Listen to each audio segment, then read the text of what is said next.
Perang Dunia Kedua adalah pertempuran terbesar dan paling mematikan dalam sejarah umat manusia. 19 tahun setelah berakhirnya Perang Dunia Pertama, dunia kembali dihantui oleh bayang-bayang ketegangan dan konflik yang semakin memburuk. Pada tahun 1939, keheningan kembali pecah menjadi kekerasan tanpa ampun. Seperti kilat di malam gelap, perang kembali melanda dunia, mengguncangkan hati dan merobek kedamaian yang rapuh. Pada tanggal 1 September 1939, ketika matahari terbit di pagi yang tenang, dunia tak menyangka bahwa saat itu akan menjadi permulaan dari kehancuran yang belum pernah terbayangkan sebelumnya. Pasukan Jerman melintasi perbatasan Polandia dengan kekuatan penuh. Serangan itu terjadi secara brutal dan tanpa ampun, menghujani langit dengan ledakan dan mengepung kota-kota Polandia. Dalam hitungan hari, negara kecil yang damai ini jatuh ke dalam kehancuran. Serbuan pasukan Jerman yang tak terkendali memporak-porandakan pertahanan Polandia yang lemah. Kota-kota menjadi puing-puing dan rakyat Polandia berlarian dalam ketakutan. Pada saat yang sama, dunia menahan nafas ketika mereka menyaksikan kemarahan Jerman yang terus meluas. Berita penyerangan itu pun menyebar dengan cepat ke seluruh dunia.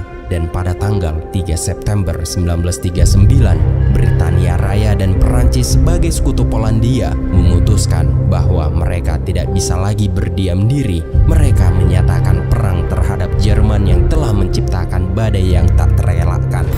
Namun yang tidak mereka ketahui adalah serangan ke Polandia hanya permulaan dari gelombang kehancuran yang akan menyapu seluruh dunia. Dan inilah kisah kelam sejarah Perang Dunia Kedua.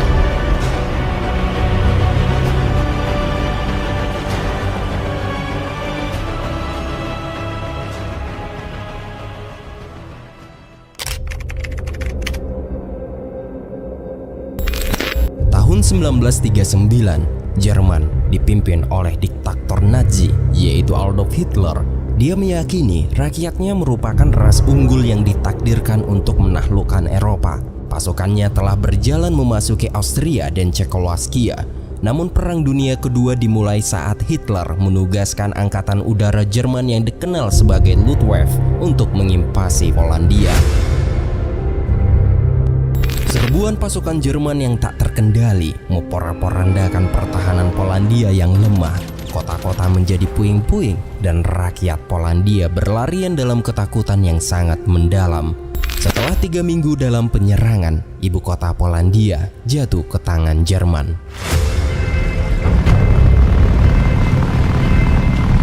Großen Linie und in diesem Augenblick marschieren gerade. Polen hat den Kampf gewählt und es hat den Kampf nun erhalten.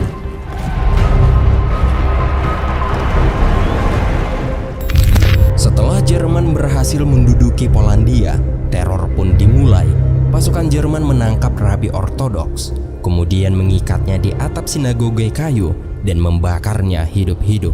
Dan pasukan Jerman hanya menentukan kapan mereka akan membunuh semua warga Polandia. Sehingga satu-satunya pilihan yang tersisa bagi para penduduk adalah membela diri dan melindungi keluarga mereka sebisa mungkin. Walaupun secara perlahan-lahan semua pembantaian itu terjadi. I remember seeing the dead horses and the ruined buildings. My mother burst crying and she threw up when she saw everything that was happening. It was just such a shock. We were simply overwhelmed by the German military might. It was a feeling of being in a trap. There was no way out. The Germans started the terror immediately. They brought in the Orthodox rabbi and tied him up to the roof of the wooden synagogue and started a fire, and they all died right in front of my eyes. Setelah menduduki Polandia, Hitler hendak membentuk kekaisaran Jerman dengan menginvasi negara-negara timur. Namun Inggris Raya dan Perancis memiliki pakta dengan Polandia, sehingga Inggris Raya dan Perancis menyatakan perang dengan Jerman. Just to bring you up to date on the news of Europe, if you are just turning on your radios, Great Britain is now at war with Germany. Setelah menyatakan perang dengan Jerman, anak-anak di Paris dan London diamankan ke perdesaan. Lalu Perancis dan Inggris meminta bantuan pasukan kolonial mereka dari Asia dan Afrika. En monde de maîtres et d'esclaves, nous avons à sauver la liberté et la dignité humaine. Pasukan sekutu menyebar di sepanjang garis Maginot, sebuah rangkaian bunker dengan benteng di sepanjang perbatasan Jerman. Selama 8 bulan, kedua kubu saling mengawasi dari sisi berseberangan.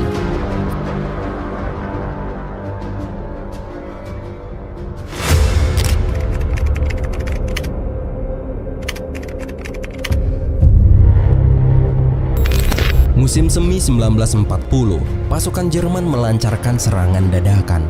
Mereka mengintari garis Maginot dan melewati hutan Ardennes.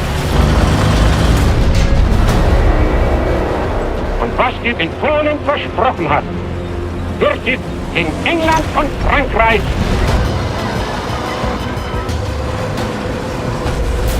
Die anderen sind ja schon nach Polen gegangen und ich wollte unbedingt doch was erleben. Ne? Ich war begeistert.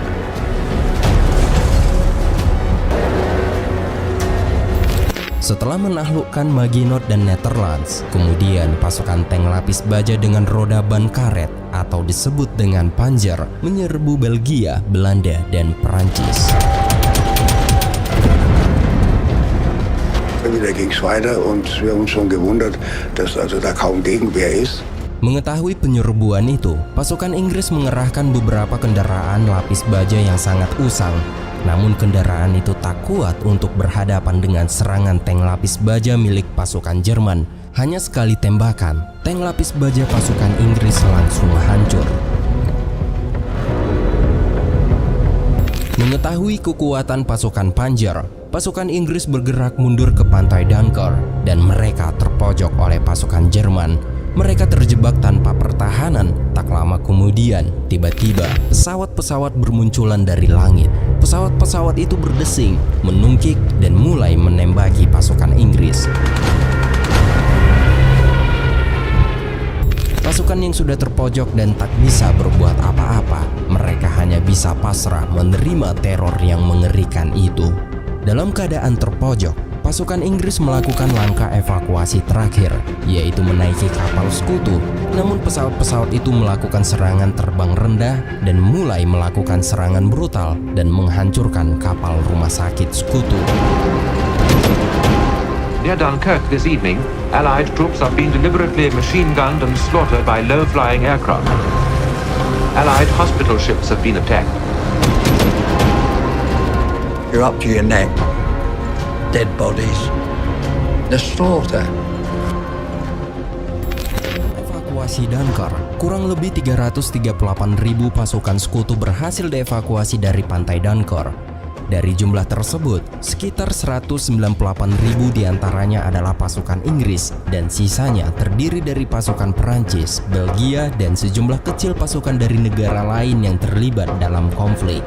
Dalam pertempuran Dunkirk atau evakuasi Dunkirk, pasukan yang gugur tidak sebesar jumlah pasukan yang berhasil dievakuasi. Namun sekitar 68.000 hingga 100.000 tentara sekutu, termasuk pasukan Inggris, Perancis, Belgia, dan beberapa lainnya diperkirakan tewas atau ditangkap selama pertempuran.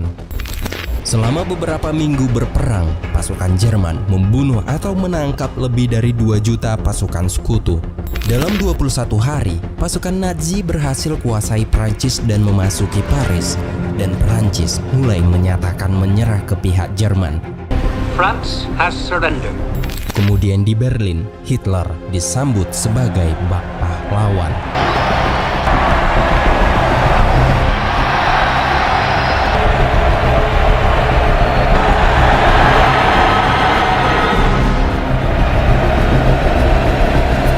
Pasukan Nazi kini menguasai sebagian besar Eropa. Hanya Inggris Raya yang jadi penghambat. Winston Churchill, Perdana Menteri Inggris pada tahun 1940, tak mau tunduk dengan peringatan Hitler. Kini Hitler mempersiapkan serangan mematikan terakhirnya. Ia berencana melakukan invasi berskala besar ke Inggris Raya. Namun terlebih dahulu, ia harus melumpuhkan Angkatan Udara Inggris Raya. Britain, alone, will continue the struggle.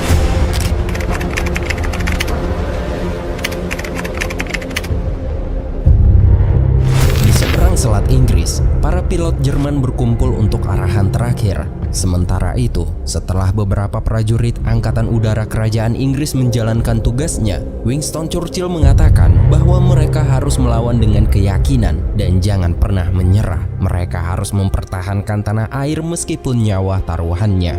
We are in one of the greatest battles in history. You ask what is our policy? It is to wage war by sea, land and air with all the strength that God can give us. Victory at all costs. Without victory there is no survival. We shall fight on the seas and oceans. We shall fight with growing confidence and growing strength in the air.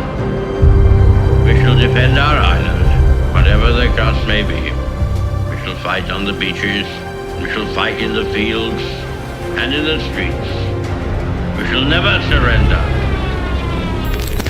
Setelah semua pasukan Angkatan Udara Inggris di atas tumpukan awan tebal, barulah mereka melihat musuh dan baku tembak pun terjadi.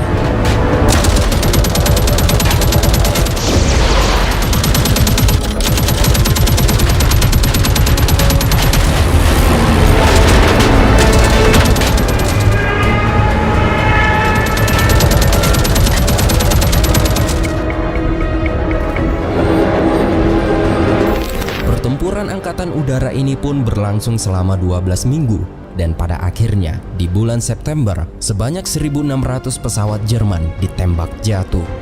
Akibat banyaknya korban dari pihak Jerman berjatuhan, seluruh misi harus dibatalkan dan pertempuran Inggris Raya pun berakhir dan untuk saat ini Inggris terbebas dari invasi.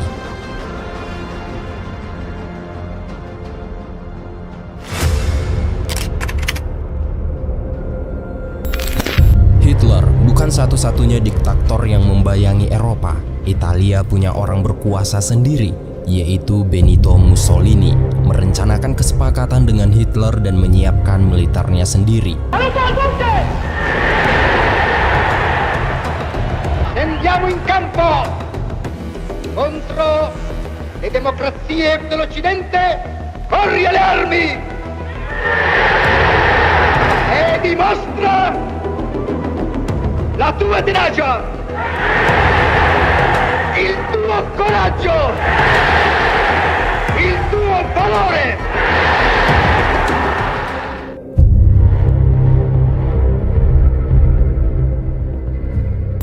Inggris yang masih disibukkan melawan Jerman, Benito memanfaatkan untuk menginvasi Mesir, jajahan Inggris.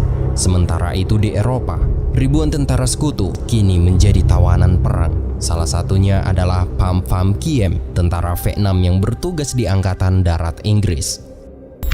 Kemudian tentara Nazi mulai memisahkan tentara kolonial dari tahanan perang lainnya. Setelah mencukur rambut semua tawanan, mereka diberi nomor identifikasi. Namun alasan dibalik pemberian nomor tersebut tidak dipahami oleh para tahanan. Ternyata Nazi melakukan sesuatu yang mereka sebut riset medis untuk memajukan keyakinan rasis mereka, dan ini baru permulaan. Kemudian kita menuju ke area ibu kota Polandia, yaitu Warsawa. Di Polandia yang dijajah, mereka mengasingkan populasi Yahudi ke wilayah perkotaan yang dikenal sebagai Kampung Yahudi.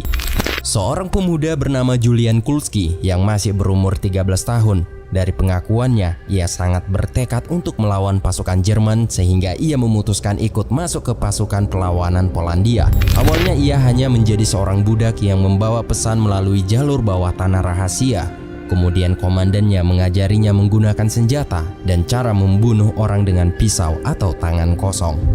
Setelah mendapat ilmu dalam melakukan serangan, unit Julian mempersiapkan perlawanan terhadap penjajah. Namun operasi mereka ini diketahui oleh Nazi dan komandan mereka dari pasukan perlawanan Polandia tertangkap dan langsung dibunuh. Melihat komandan mereka dibunuh, Julian dan beberapa anak lainnya semakin marah dan mulai mencari pasukan Jerman. Di pusat kota mereka bertemu salah satu tentara Jerman dan langsung menghabisinya. Dan hal ini merupakan pertama kalinya Julian Kulski membunuh manusia. Keesokan harinya, atas kematian pasukan Jerman itu diketahui. Hal ini pun membuat para prajurit Nazi mulai melakukan pembantaian. Tahap awal, mereka membunuh 20 wanita dan anak-anak sebagai ganti atas kematian satu pasukannya.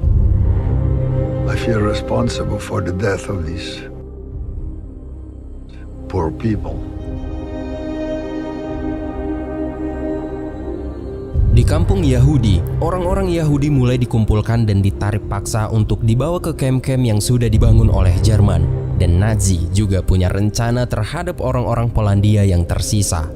Setelah beberapa hari kemudian, pasukan tentara SS datang. Pasukan SS merupakan pasukan elit Nazi yang anggotanya diambil dari barisan pengawal Hitler yang paling ditakuti di seluruh Eropa, yaitu Schutzstaffel atau biasanya disingkat dengan sebutan pasukan SS. Dari pengakuan warga sipil Polandia bernama Aloji Twardowski, ia mengatakan para anak-anak dibawa ke suatu tempat dikarenakan makanan di Polandia sangat terbatas. Maka dari itu pasukan SS memasukkan anak-anak ke dalam gerbong kereta api yang tertulis anak-anak Polandia akan dipelihara di Kaisaran. Dan ini merupakan pengakuan dari Aloji Twardowski. Eines Nachts kam ein Trupp SS-Leute. Man erzählte den Müttern, da es sehr schlecht mit den Lebensmitteln für Polen bestellt war, Sie wissen, dass man die Kinder aufpäppeln wollte und ins Reich bringen würde, in so ein Kinderlager. Weiß ich noch, auf einmal befand ich mich, und die Kinder wurden dann ihnen aus den Armen gerissen, in die Züge. Wobei auf den Waggons stand, polnische Kinder zur Ernährung ins Reich. Aloji Twardowski adalah salah satu dari 20.000 anak Polandia yang diculik pasukan SS saat itu. Dan ketika semua anak-anak sudah memasuki remaja, Hitler menjadikan mereka semua sebagai prajurit Jerman yang akan berperang. Deutsche Jugend, wir wollen ein Volk sein. Und ihr, meine Jugend, soll dieses Volk nun werden. Denn ihr seid Fleisch. Von unserem Fleisch und Blut, von unserem Blut. Und in eurem jungen Gehirn brennt dasselbe Geist, der uns beherrscht. Vor uns liegt Deutschland, in uns marschiert Deutschland und hinter uns kommt Deutschland.